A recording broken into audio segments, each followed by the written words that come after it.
Assalamualaikum warahmatullahi wabarakatuh. Oke, kita lanjutkan saja ceritanya. Sekarang hari libur. Bab 2874 sampai bab 2876. Melihat 3 batang kayu cendana yang akan terbakar, Lin Waner tampak kalah. Dia berkata kepada Ye Chen dengan sedikit kebingungan, "Kamu bahkan dapat menghitung bahwa kita dapat melawan, siapa mereka?"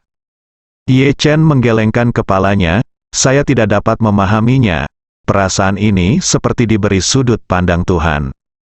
Karena itu, dia berjalan melewati aula utama dan hendak pergi ke halaman belakang untuk melihat apa yang terjadi.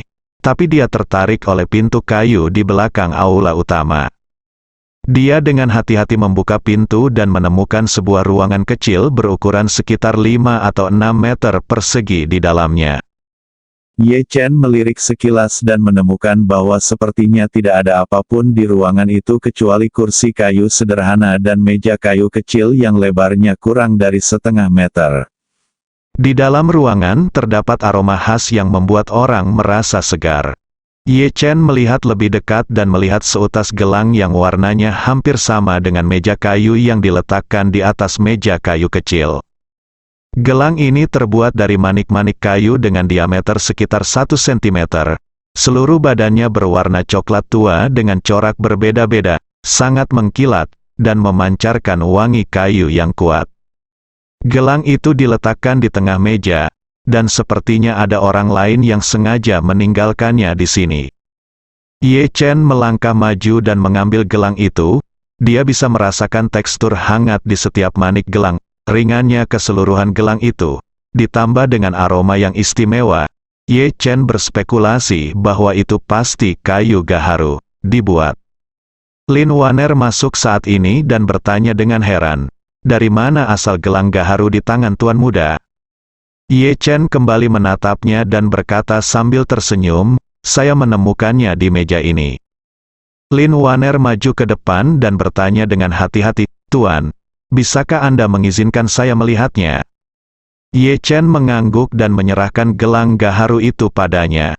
Lin Waner dengan hati-hati memegang gelang di tangannya dan memeriksanya, sambil berseru, "Ini adalah jenis gaharu terbaik, Baikinan, dan ini adalah Hainan Baikinan yang sudah tidak lagi dicetak, bahkan merupakan salah satu yang unik yang memiliki belum pernah terlihat di antara Hainan Baikinan." "Kualitas terbaik?" Ye Chen bertanya dengan rasa ingin tahu, "Apakah barang ini mahal?" Lin Waner berkata, "Gelang Baikinan kelas atas terbaik yang bisa dilihat di pasaran. Harga lelangnya sekitar ratusan ribu per gram, tapi kualitasnya masih jauh lebih buruk dari ini. Keluarga budak tidak pernah melihat bahan yang bagus." Ye Chen berseru, "Sepanjang hidupmu, kamu minum teh dari Ibu Puca. Saat aku pertama kali bertemu denganmu di Eropa Utara, porselen biru dan putihmu adalah yang terbaik dari yang terbaik. Hal baik apa lagi yang ada di dunia ini? Apakah kamu tidak melihatnya?" Lin Waner sedikit menutupi bibir merahnya dengan tangan gioknya, dan berkata sambil terkekeh, "Tuan muda, Anda terlihat terlalu tinggi dalam keluarga budak. Ada terlalu banyak orang di dunia ini yang berjongkok sebagai harimau dan naga tersembunyi. Hampir sebagian besar hal di dunia ini, segala sesuatu yang dapat diketahui dunia, bukanlah yang terbaik, jadi wajar jika menemukan hal-hal baik yang belum pernah Anda lihat sebelumnya." Karena itu, dia mengembalikan gelang itu kepada Ye Chen dan berkata, "Tuan, gelang ini seharusnya menjadi hadiah dari mereka. Mohon terima dan simpan dengan baik." Ye Chen berkata, "Mungkin itu untukmu?" "Tidak." Lin Waner tersenyum manis dan berkata, "Jika itu diberikan kepadaku, mereka mungkin tidak akan mampu membelinya." Ye Chen bertanya dengan rasa ingin tahu, "Mengapa kamu mengatakan itu?" Lin Waner tersenyum dan berkata, "Guru, hitung gelangnya, tidak lebih, tidak kurang. Totalnya ada 28 manik-manik, jika saya ingat dengan benar. Guru seharusnya baru saja merayakan ulang tahunnya yang ke-28 tahun ini, dan telah belum berumur 29. Benar, bukankah ini hanya untuk tuan muda?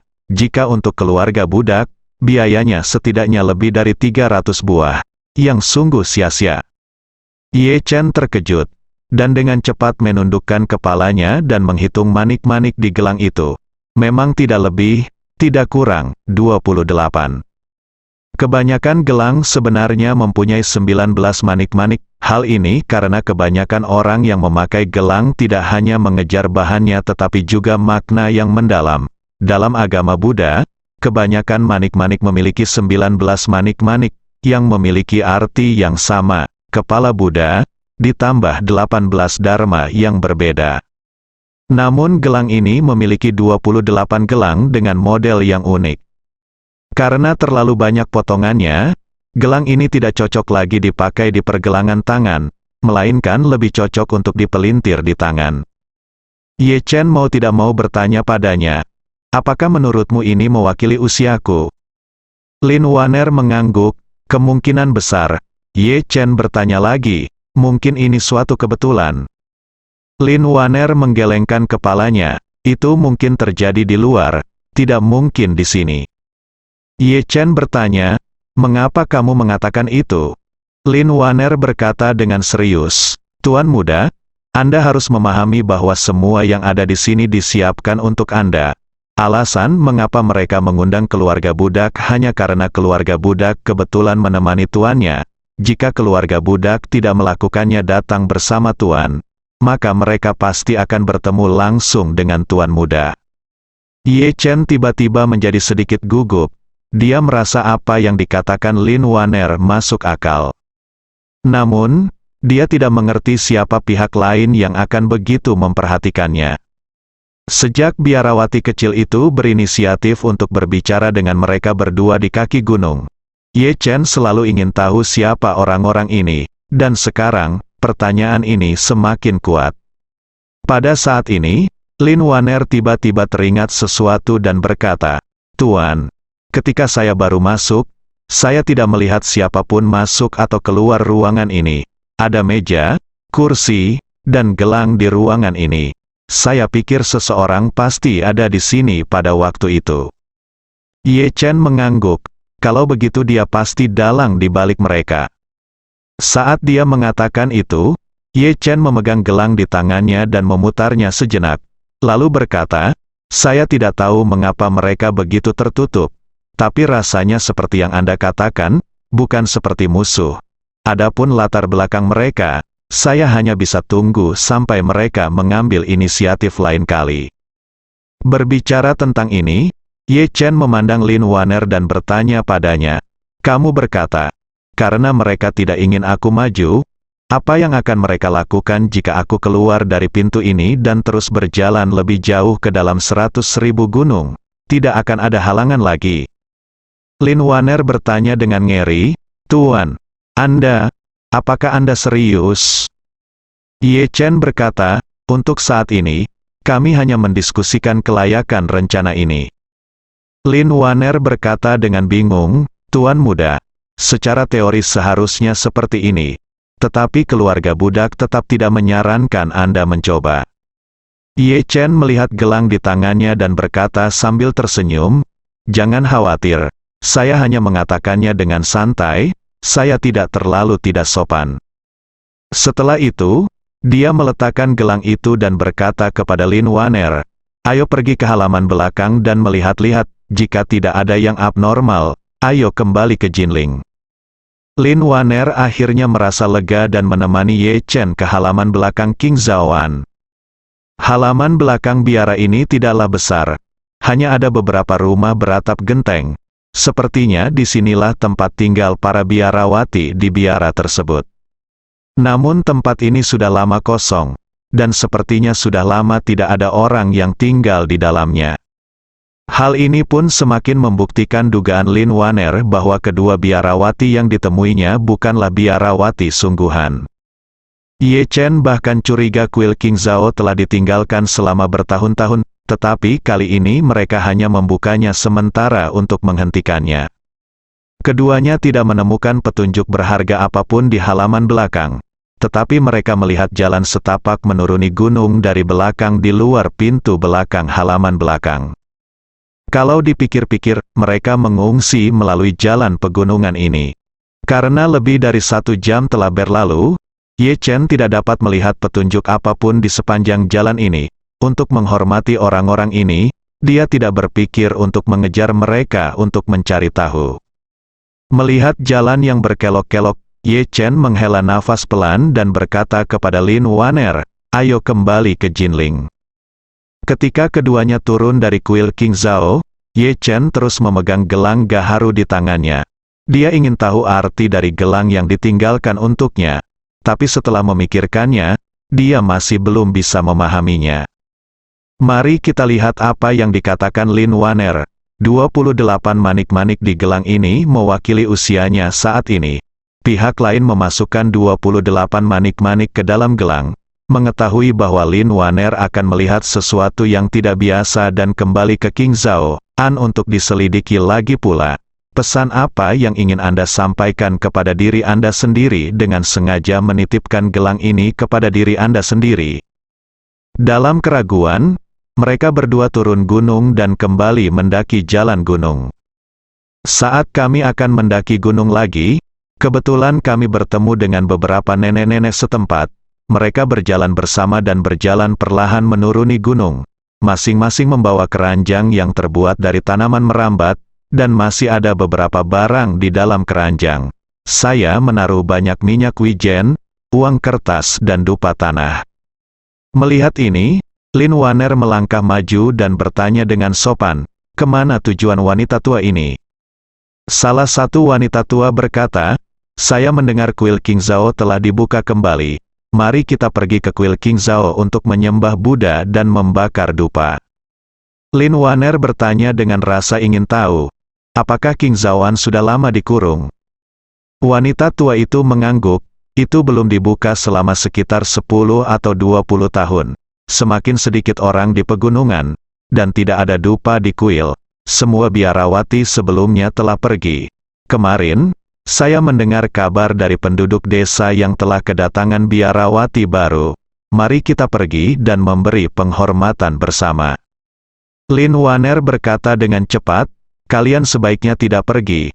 Biarawati baru dari kuil King Zhao juga telah pergi." "Pergi lagi?" Beberapa wanita tua tampak kecewa. "Mengapa kamu pergi beberapa hari yang lalu?" Lin Waner berkata, "Mungkin menurutku tidak banyak dupa di sini." Beberapa wanita tua sedikit tertekan, dan mereka sedikit ragu-ragu untuk beberapa saat. Salah satu wanita tua berkata, "Biarawati itu sudah pergi, tetapi patung Buddha masih ada di sana. Kita semua sudah datang ke sini. Mengapa kita tidak membakar beberapa batang dupa?"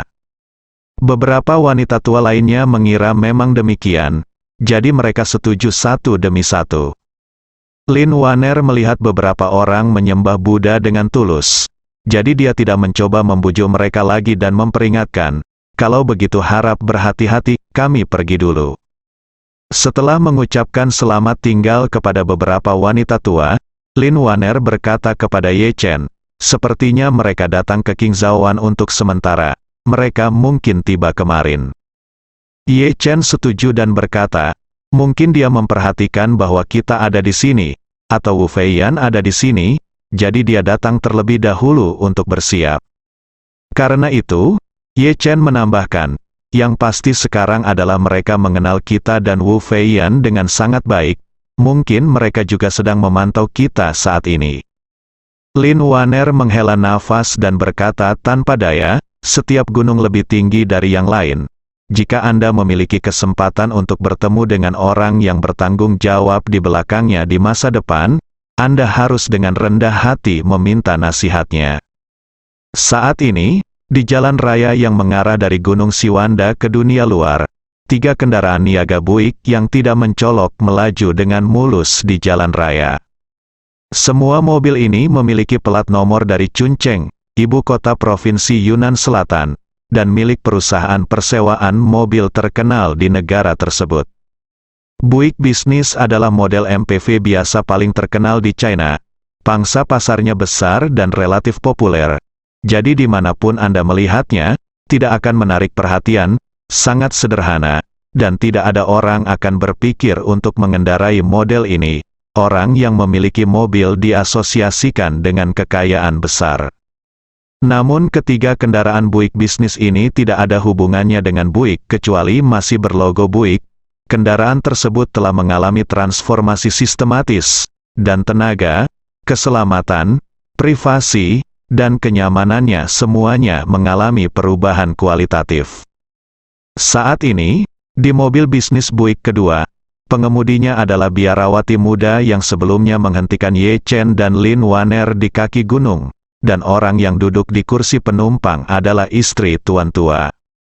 Duduk di kursi baris kedua di belakang guru adalah wanita parubaya bernama Nyonya Gelang yang dipelintir Ye Chen di tangannya adalah yang dia tinggalkan di Qingzhouan. Kali ini, guru menoleh ke belakang untuk melihat wanita parubaya itu dan bertanya dengan hormat, "Nyonya, apa yang harus kita lakukan selanjutnya?" Wanita itu sedang melihat keluar jendela dalam keadaan kesurupan. Ketika dia mendengar pertanyaan itu, dia berkata, "Pergilah ke Jinling. Saya akan tinggal di kuil Qixia untuk sementara seperti sebelumnya. Kalian berdua juga akan ikut dengan saya. Setelah tiba di Jinling, jangan tunjukkan wajahmu." "Baik," sang guru mengangguk sedikit dan berkata, "Kalau begitu saya akan memberitahu kepala biara." Setelah mengatakan itu, sang master bertanya lagi, "Ngomong-ngomong, Nyonya, gadis mana yang ingin Anda hubungi selanjutnya? Saya akan lihat apakah saya dapat menemukan peluang." Wanita itu mengangkat alisnya dan berkata sambil tersenyum, "Siapa yang ingin kamu temui? Saya sangat ingin bertemu Nanako Ito. Di antara gadis-gadis ini, dialah yang memiliki harapan paling besar untuk menjadi seorang Tao." Sang master tersenyum tipis, "Kalau begitu saya akan menemukan cara untuk mengaturnya." Wanita itu mengangguk dan terkekeh. Sepertinya dia sedang belajar seni bela diri di Champs-Élysées. "Ya," Tuan Tai berkata, "bersamanya ada Su Ruoli dan Qin Aoswei." Wanita itu berkata, "Bakat kedua gadis ini tidak bisa dibandingkan dengan Nanako Ito. Kecuali ada peluang besar, tidak ada peluang untuk masuk Tao." Sang master tidak bisa menahan diri untuk tidak berkata dengan cemas, "Nyonya, Nanako Ito adalah orang Jepang. Jika dia benar-benar menjadi seorang Tao, apakah ada risikonya?" Wanita itu menggelengkan kepalanya dan berkata, "Jangan khawatir, tidak masalah dari negara mana dia berasal, yang penting adalah apakah karakternya lurus dan di mana hatinya. Jika karakternya buruk dan hatinya sesat, apa bedanya jika dia orang Cina?" Setelah jeda, wanita itu melanjutkan, "Saat ini, tampaknya karakter gadis ini sempurna, dan hatinya tidak lagi berada di Jepang." Alis tuannya melebar dan dia berkata sambil tersenyum, "Nyonya benar, bawahan saya terlalu khawatir."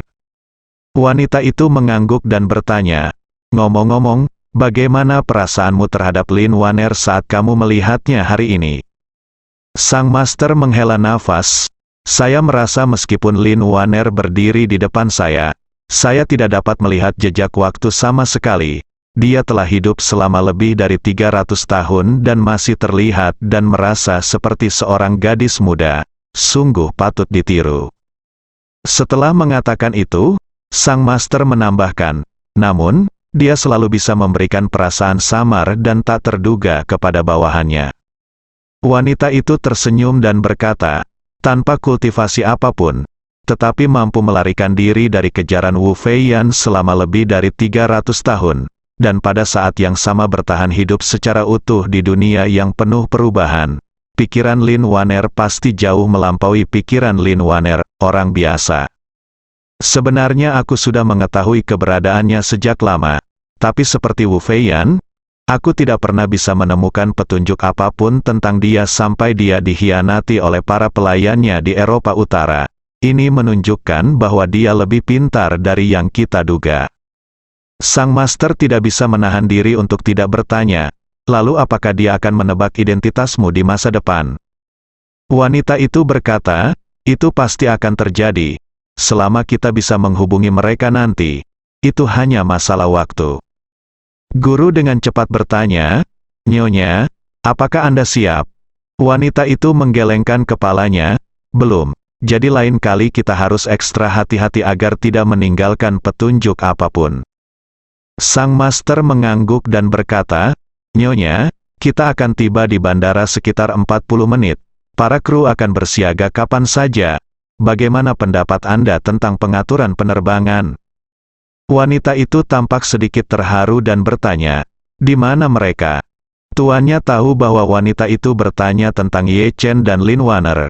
Jadi dia segera berkata, "Pesawat mereka juga ada di Yongzhou, dan mereka mungkin akan terbang langsung ke Jinling nanti." Nyonya mengangguk, merenung sejenak, lalu berkata, "Kalau begitu kita harus lebih berhati-hati. Ayo terbang ke Yanjing dulu.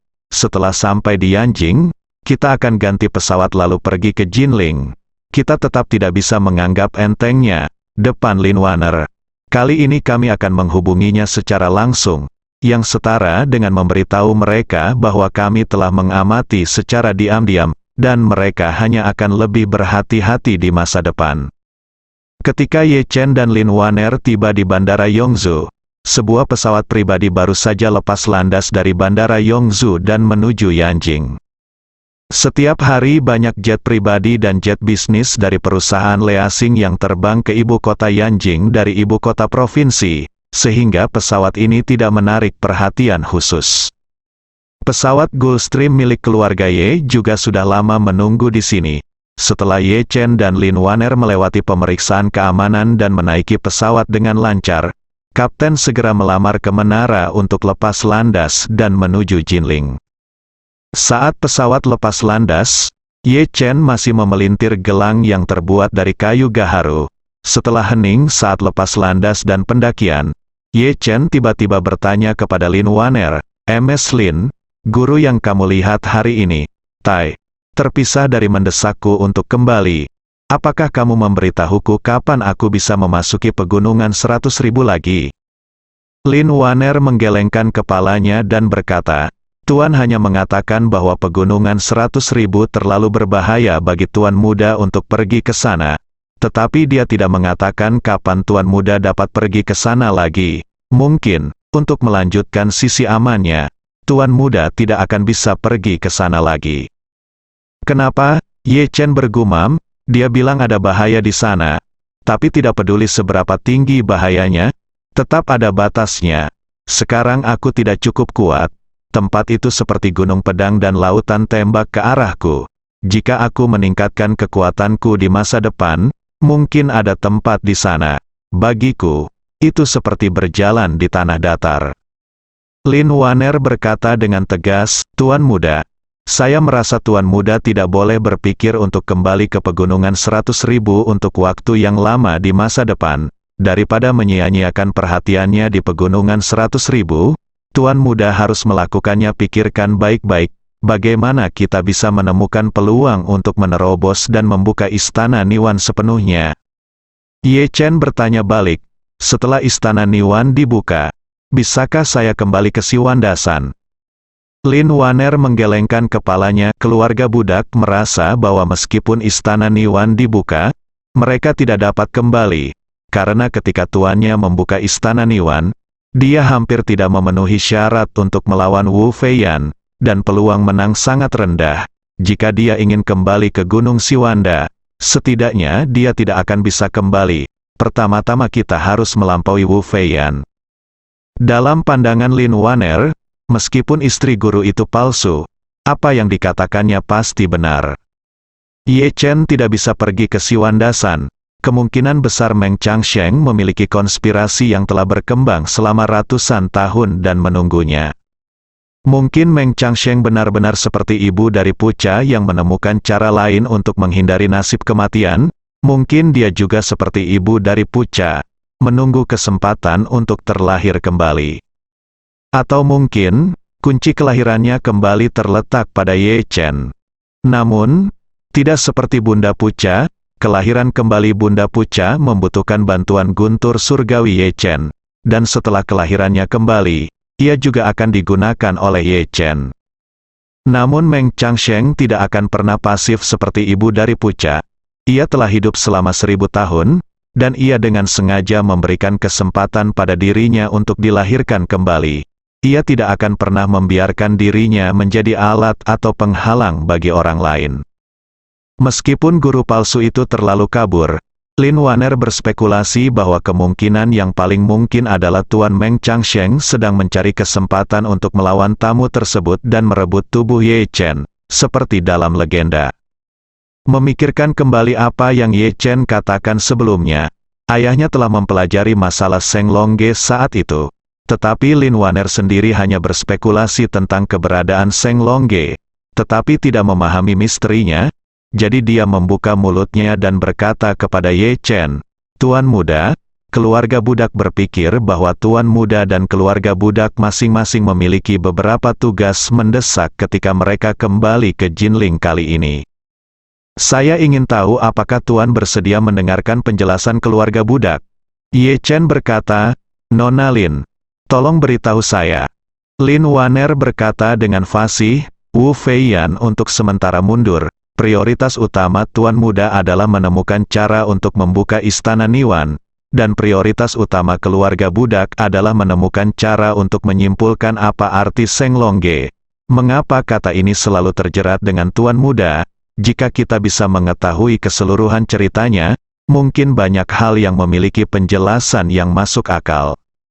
Ye Chen mengangguk setuju, tapi tidak bisa menahan nafas. Membuka istana Niwan kedengarannya mudah, tapi saya tidak tahu bagaimana memulainya. Saya tidak punya cara yang baik untuk meningkatkan kultivasi saya sekarang. Di 9 kitab suci surgawi yang misterius, ada banyak poin pengetahuan dan konten yang rumit, tetapi tidak ada metode yang benar-benar sistematis dalam mengembangkan Taoisme. Meskipun saya terus meningkatkan kekuatan saya melalui pemurnian ramuan, ramuan tersebut juga telah mencapai periode kemacetannya.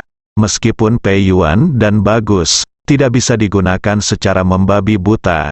Bahkan meminum pil Pei Yuan tidak dapat secara sistematis meningkatkan kultivasi dan kekuatan saya. Lin Waner bertanya dengan heran, 9 kitab suci surgawi yang misterius begitu kuat, tetapi tidak ada satupun metode untuk mengembangkan Taoisme di dalamnya. Iya. Ye Chen menghela nafas dan berkata, 9 kitab suci surgawi yang misterius, lebih seperti buku petunjuk utama bagi mereka yang baru mengenal dunia monastisisme. Ada terlalu banyak hal yang tercatat di dalamnya, tapi sebagian ada hubungannya dengan monastisisme. Tidak terlalu besar, tetapi memiliki hubungan yang dalam dengan seni bela diri. Ada puluhan atau ratusan metode mental seni bela diri yang lengkap, tetapi tidak ada metode kultivasi yang lengkap. Ketika Lin Waner mendengar ini, dia tidak bisa menahan diri untuk tidak berkata, "Ini seperti menulis semua pengetahuan buku teks dan pengetahuan ekstrakurikuler dari sekolah dasar dan menengah ke dalam satu buku, dan kemudian menambahkan beberapa konten universitas tahun pertama, untuk SD dan siswa sekolah menengah. Ini buku ini tidak ada bandingannya, tetapi tidak terlalu berguna bagi mahasiswa." Iya. Ye Chen mengangguk dan melanjutkan, "Kuncinya adalah saya hanya tahu tahun pertama kuliah, dan wawasan saya hanya mencapai tahun pertama kuliah. Saya tidak tahu berapa nilai di perguruan tinggi, dan saya tidak tahu apa yang ada di balik perguruan tinggi. Mungkin perguruan tinggi ada juga master, doktor, akademisi, dan bahkan pemenang hadiah Nobel. Tapi saya tidak tahu semua itu." Lin Waner bergumam, orang yang dapat meninggalkan 9 kitab suci surgawi yang misterius, tidak mungkin hanya seorang mahasiswa baru di perguruan tinggi, tetapi dia dengan sengaja tidak menulis isinya setelah tahun pertama di perguruan tinggi. Itu mungkin disengaja. Ya, Ye Chen berkata, "Sebelum Po King Hui muncul, saya selalu berpikir bahwa isi dalam 9 kitab suci surgawi yang misterius adalah tentang energi spiritual. Adapun istana Kai Niwan, hanya dikatakan secara samar-samar. Setelah memberi gambaran umum, rasanya seperti membuka istana Niwan akan membuat saya melayang dari tanah. Tetapi setelah masyarakat Po King muncul, Saya perlahan-lahan memahami bahwa membuka istana Niwan hanyalah rintangan pertama dalam berkultivasi, sama seperti Wu Feiyan. Meskipun dia telah membuka istana Niwan, dia masih belum bisa meningkatkan harapan hidupnya dari 500 tahun. Dari titik ini saja, terlihat bahwa kekuatannya jauh lebih buruk daripada Meng Changsheng saat itu, ribuan mil. Lin Waner merenung sejenak dan kemudian berkata, sepertinya jika Tuan Muda ingin melangkah lebih jauh, dia perlu mengambil inisiatif untuk mencari peluang lain. Peluang? Ye Chen bertanya padanya. Maksudmu, kita harus keluar dan melihat lebih banyak. Itu benar. Lin Waner mengangguk dan berkata dengan tenang. Keluarga Nu merasa bahwa Jinling hanyalah sebuah kawanan bagi Tuan Muda. Meskipun Tuan Muda telah mengatasi dilema naga yang terperangkap dalam kawanan itu masih tetap ada. Sebuah kawanan, dan naga itu masih berada di dalam kawanan tersebut. Di antara mereka, saya hanya tidak terjebak di sini, tetapi tinggal di sini secara sukarela, dan tinggal di Aurus Hill, yang tentunya bukan hal yang baik untuk jalur Tuan Muda dalam mengembangkan Taoisme. Ketika Ye Chen mendengar ini, dia tidak bisa tidak memikirkan Qiu Ziyuan, guru Wan Pojun, dan cerita yang diceritakan Nyonya Jiang kepadanya tentang 500 tahun sebelum Meng Changsheng mempraktikkan Taoisme. Qiu Ziyuan tidak pernah mampu menembus kegelapan, jadi dia memutuskan untuk memasuki dunia untuk mencari peluang. Meng Changsheng juga menghabiskan waktu lama mencari peluang ketika 500 tahun pertamanya semakin dekat. Tampaknya hambatan dalam budidaya tidak dapat dihindari baik bagi para pejuang maupun biksu. Ketika Anda tidak dapat mencapai terobosan dalam lingkungan yang tetap, Anda perlu mengubah lingkungan untuk menemukan terobosan. Pada saat ini, Lin Waner, yang sedang berdiri, melihat Ye Chen terdiam lama, jadi dia berkata, Tuan, meskipun keluarga budak tidak memiliki budidaya apapun, keluarga budak merasa bahwa logikanya menemukan terobosan sangat mirip dengan demam emas di Amerika Serikat.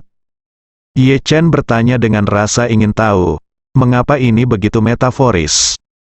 Lin Waner berkata, seorang penggali emas akan selalu bermigrasi sebelum dia menemukan emas. Dia tidak dapat menahan diri dalam lingkungan kecil yang tidak berubah. Karena cepat atau lambat, dia akan mengetahui segalanya tentang lingkungan kecil ini. Dia hafal. Setelah itu dia telah menambang setiap sungai dan aliran air di lingkungan kecil ini dan mengetahui bahwa tidak ada emas di lingkungannya. Dia harus pergi dari sini dan pergi ke lingkungan baru untuk melanjutkan pencarian. Setelah mengatakan itu, Lin Waner menambahkan, mencari peluang. Pada kenyataannya, terkadang lebih seperti setelah semua faktor ketidakpastian di sekitar Anda ditentukan secara bertahap. Anda hanya dapat pergi ke lingkungan asing untuk menemukan beberapa faktor ketidakpastian baru, dan lalu selesaikan satu persatu. Lihat apakah kamu bisa mendapatkan apa yang kamu inginkan. Ibaratnya jika semua blind box di satu toko sudah dibongkar dan Anda belum menemukan model yang diinginkan, Anda hanya bisa pindah ke toko lain dan terus membongkarnya hingga Anda mendapatkannya. Ye Chen mengangguk setuju dan berkata, saya bertemu Nyonya Jiang, mendapatkan Phoenix Bonfin, dan bertemu Anda dan mendapatkan cincin itu. Itu semua adalah peluang yang saya dapatkan setelah meninggalkan Jinling. Lin Waner berkata, dalam hal ini, Tuan Muda harus keluar dan melihat-lihat dari waktu ke waktu. Bersambung.